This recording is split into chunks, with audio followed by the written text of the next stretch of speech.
Assalamualaikum warahmatullahi ta'ala wabarakatuh. Saudara-saudaraku seiman, sebangsa, setanah air dan sealam jagat raya, yang dimana kita semua dan mereka senantiasa dalam maghfirah, hidayah beserta inayahnya dari Allah Subhanahu wa taala. Allah Subhanahu wa taala berfirman, "Wa amma man khafa rabbahu wa nahan nafsa 'anil hawa fa innal jannata hiyal ma'wa."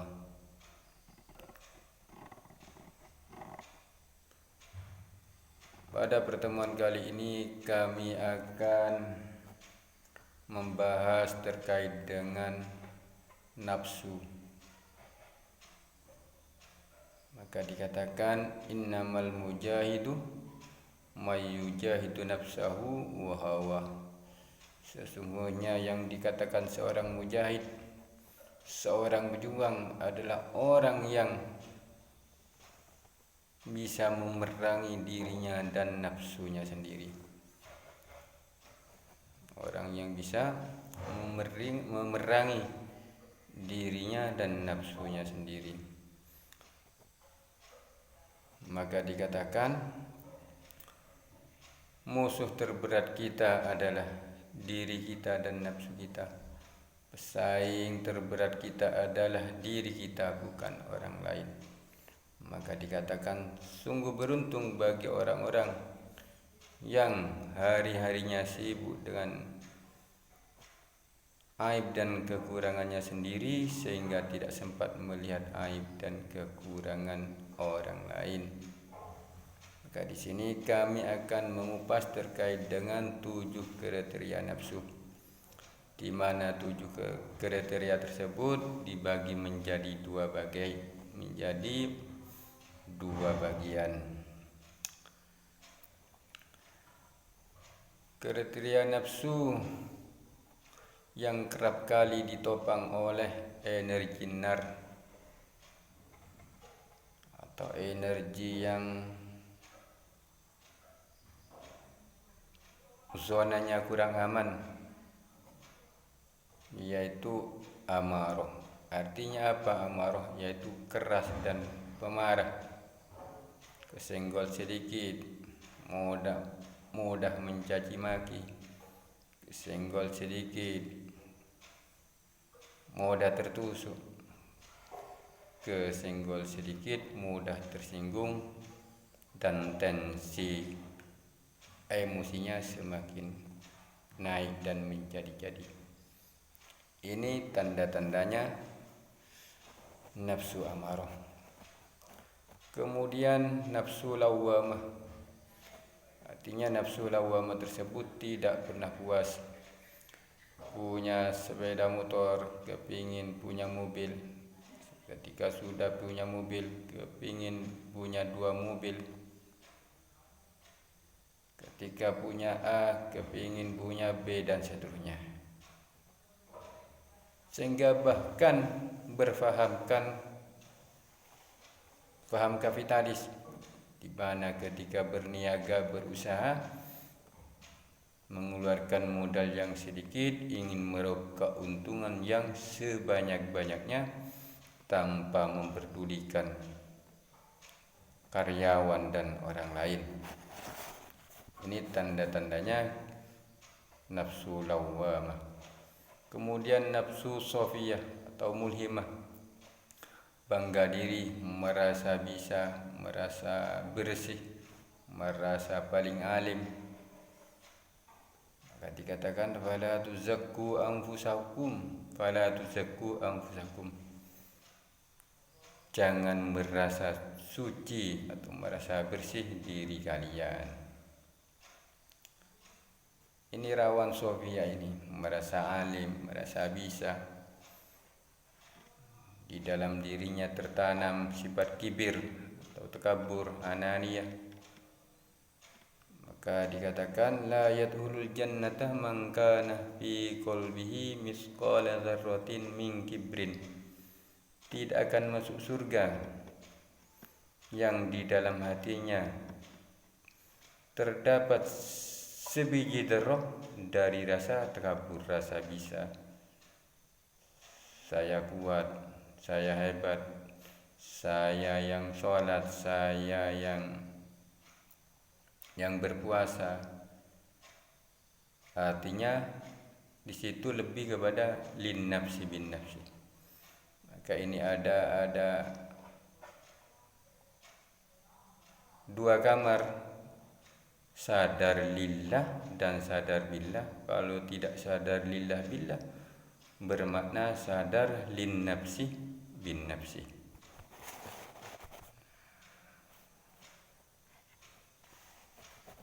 Maka kriteria nafsu tersebut yang notabene amarah, lawamah dan sobiyah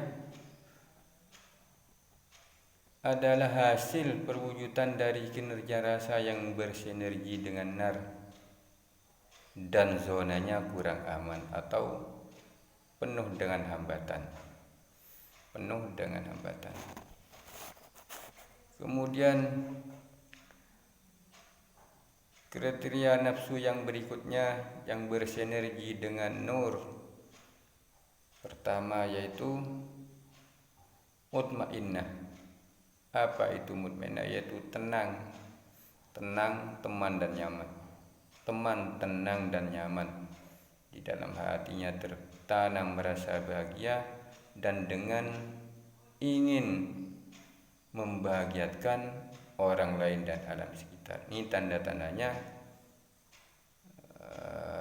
bersinergi atau berkolaborasi dengan nur. Maka dikatakan ya ayyatuhan nafsul mutmainnah, wahai jiwa-jiwa yang tenang, irji'i ila rabbiki, kembalilah wahai jiwa tersebut, nafsu tersebut, kepada Tuhanmu, kepada aturan agamamu. Ini biasa dibaca ketika mentalkin mayit. Bagi yang hidup adalah takbir dalam kehidupan bahwasanya ayat adalah pegangan bagi orang yang hidup. Di dalam Al-Quran tidak menyebutkan ya ayyatuhan nafsus sabirah, wahai jiwa-jiwa yang bersabar. Ya ayyatuhan nafsul mutawakkilah, wahai jiwa-jiwa yang bertawakal. Ya ayyatuhan nafsul muhlisah, wahai jiwa-jiwa yang ikhlas. Tidak. Dan ketika masuk ke ranah rasa, semua tersebut adalah bahasa lisan, bahasa ungkapan. Ketika dirasa hanya tenang, rasa jembar, rasa bahagia. Kemudian